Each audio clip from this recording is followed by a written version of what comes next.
Hi guys, narinig mo yun? Yung alon? Yes guys, tama ka nang narinig guys, no? Tinatawag ko na ng Boracay guys, no? Kaya naman guys, sa mga gustong pumasyal dito sa Boracay, pumasyal na kayo guys, no? Dahil sobrang ganda naman talaga dito sa Boracay, no? So dahil nga sobrang ganda ng Boracay, ang tanong ng lahat, saan tayo kakain?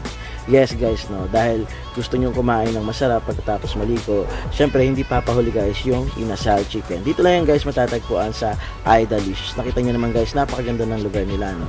Talaga namang sulit guys yung in-order natin dito guys sa Idalicious guys, na. Yes guys, ang in-order nga pala natin dito guys ay ang empty meal. Yes guys, promo code yun ng idol natin si Mark Paragas guys, na. Yes guys, ang sumunod na pinuntahan natin dito ay ang Home Cook by Benetas guys, na. Turo-turo style to guys, no, na sobrang mura at sobrang sulit guys, na pwede nyo kainan dito sa Boracay. Yes guys, co-owner nga pala nito si Idol Mark Paragas, no. So yun guys, meron tayong full vlog nito guys, na makikita nyo doon for only 500 pesos plus guys, nakakain na kaming 5 at talaga namang busog na kami. So ayun lang guys, na sa lahat ng pupunta ng Boracay, please try nyo dito. Yun lang, please like and subscribe.